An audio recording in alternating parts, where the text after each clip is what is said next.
I'm Maria." In a sad voice, Dad said, "Honey, do you remember how hard you cried when you lost your grandmother, right?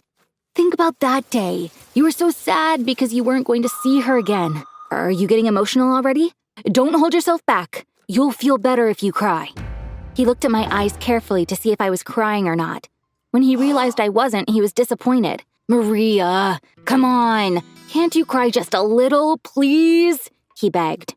My dad knew I couldn't simply force myself to cry, but he was trying anyway. A friend of his was selling his luxury yacht. My dad thought it was a steal. He wanted to buy that yacht right on the spot, but he didn't have the money for it. So he was coming up with different tricks trying to make me cry. But why did my father want me to cry so much? Because I cry diamonds. Every time I cry, diamonds worth thousands of dollars fall out of my eyes. My mom couldn't stay silent. "Honey, we already have 2 yachts. Why do you want a 3rd one?" she asked him. That question upset him because it's such a bargain. If our dear daughter could cry a little, we could easily get it. But for some reason, she's being difficult, he replied. I was not trying to be difficult. I'm just not someone who easily cries. I wish I could cry diamonds when I'm chopping onions. Then Dad would have as many diamonds as he'd like. Unfortunately, I need to cry naturally if I'm to get those diamonds falling out of my eyes. My parents realized I cried diamonds when I was a baby. They were curious about why, but couldn't ask anyone because they couldn't risk having people find out about it. They were too worried that I'd be kidnapped if it were known that I cried diamonds. That's why they made a plan to protect me. Obviously, I used to cry a lot when I was a baby. They saved every piece of diamond that came out of my eyes. At the end of 2 years, they sold all of them off to buy an island. Yes, that was their plan. To live a quiet life on an island in the middle of the ocean away from prying eyes. When I was little, my mom was my only friend, which was enough for me. But as I got older, not having friends around began weighing down on me. I was making up imaginary friends for myself, but it was, of course, awkward for a teenager to not have friends. One day I shared this with my parents. I told them, "I don't want to live in isolation anymore. Please, let's move to the city. Let me go to a normal school and have friends my age."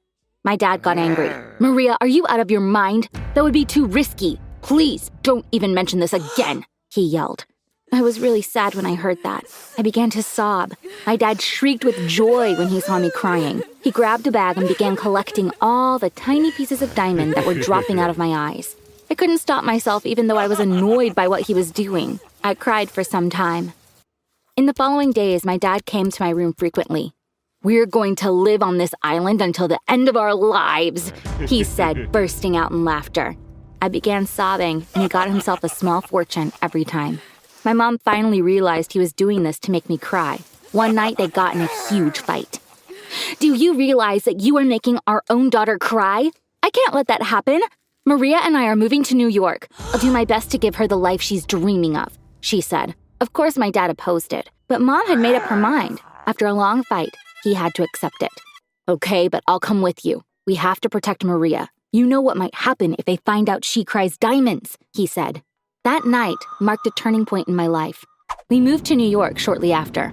Dad rented an apartment for us. My school was close to our place, but he was still worried. That's why he did something I didn't like. He hired a security company. I had to go to school with 2 bodyguards. "Dad, this is so embarrassing. They should at least leave me at the door. I don't want them to come into the school," I objected. But my dad had no intention of listening to me.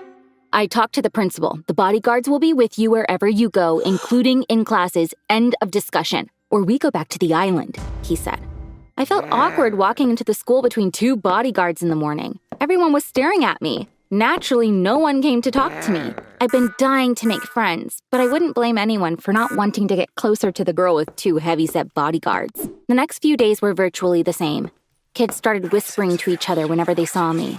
I didn't think they were saying nice things about me, but I was still happy with my life. Sooner or later, I would make some friends and they would find out what I was really like. One night, my dad said, "Maria, you haven't cried in a long time. This place costs a small fortune. If you can cry a little, we can buy ourselves a nice townhouse and stop paying rent. What do you say?" I replied, "Dad, I'd love to do that, but I feel great here. In this state, the most I can do is cry tears of joy, but as you know, those don't make diamonds." He got upset with me. I want this for our family. You better cry at the first chance, he said. My mom was on my side. She said, honey, we have enough money. Why do you need to buy a townhouse? Let Maria enjoy her new life. Dad didn't say anything, but you only had to look at his face to see he didn't like this one bit. The only place the bodyguards left me alone was the bathroom. One morning, I was doing my makeup in front of the bathroom mirror when a girl finally talked to me. I'm glad those bodyguards won't come in here, she said. Happiness radiated from my eyes. I don't want them to come into the school either, but my dad won't let me get my way, I said with a smile. They say your father is a famous mobster. Is that true? Asked the girl. A mobster? Of course not, I said. Another rumor says you're the daughter of the president. Is that true? She asked. My name's Maria. I'm not the daughter of a president or a mob leader. If you're friends with me, maybe in the future I can tell you why I have bodyguards, I said, extending my hand. She did the same. My name's Cora. I wish you were the first daughter. Then it would be so cool to be friends with you, she giggled. That's how I met Cora. She quickly became my best friend. We were texting all night. Thanks to her, stupid rumors about me died down, and I started having more friends. Except for the bodyguards, this was the life I had been dreaming of. My mom was happy for me, but I couldn't say the same for my dad. He kept saying, Maria, you need to cry as soon as possible. I want to buy a new house for our family. But crying was the last thing on my mind when I felt this good. Cora lived very close to our place. We walked to school together. The sight of two teenage girls joking and laughing accompanied by two sulking bodyguards was a bit weird. But we didn't care at all. Cora and I were having so much fun. One morning, as our weird crew was walking to the school, something horrible happened. A black SUV stopped right next to us.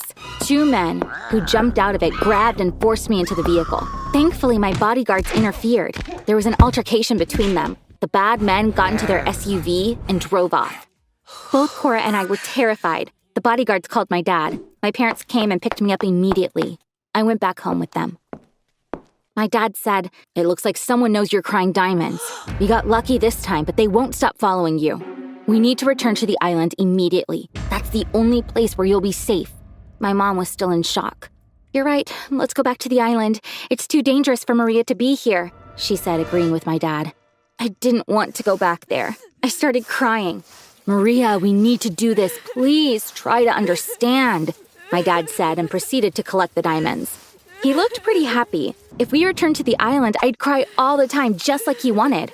I called Cora to say goodbye. Are you going to say goodbye to your best friend over the phone? I'm coming right over, she said. I didn't say anything to my parents because I knew they would say no. When the doorbell rang, they were worried because they didn't know who was at the door. While they were standing in front of the door and trying to decide what to do, I went and opened it. Cora came to say goodbye, I said. She was so excited. After introducing herself to my parents by saying, Hi, I'm your daughter's best friend, she turned to my dad. Nothing about you looks like a mobster or a president. I don't know who you are or why Maria needs to come to the school with bodyguards, but I witnessed something weird on my way here. I think I'd better share this with you, she said. I looked at her surprised. Cora began telling her story. I saw a van with a sign that said Night Security in front of your building. I believe that's the name of the security company that Maria's bodyguards work for. The bodyguards left your building and got in the van that had been waiting for them out front. That's not weird, you're right. Night Security is the firm that the bodyguards work for. When their shift is up, the van drops them off where they live, he said. That's what I thought, but the weird part was seeing the two men who tried to kidnap Maria earlier today right there in the passenger seat. Maria's bodyguard said hello to them and then started joking around. It was obvious that they knew each other. They probably even work for the same company, Cora explained. Like me, my mom had figured it out too. She gave my dad a dead stare. Honey, what's going on? Someone tried to kidnap Maria. You were the one that said Maria wasn't safe here anymore. We had to go back to the island. You convinced us to do that. Congratulations. Cool story. We almost listened to you and went back to the island. Thanks to Cora, we now know the truth. Dad was caught. He couldn't deny it. He said, I'm doing this for Maria, but we had stopped listening to him. Thanks to Cora, we are still in New York. My dad sold the island. That's how we got this beautiful townhouse and all this money that will last us a lifetime. The best part is that my dad doesn't insist that I cry anymore. He tells me he regrets what he's done, but neither my mom nor I can trust him yet. Cora still doesn't know that I cry diamonds. I'll tell her soon, though, because I trust her. I'm sure she'll keep my secret as well as I do. I plan to cry some diamonds so she can go to a good college because I think she deserves it.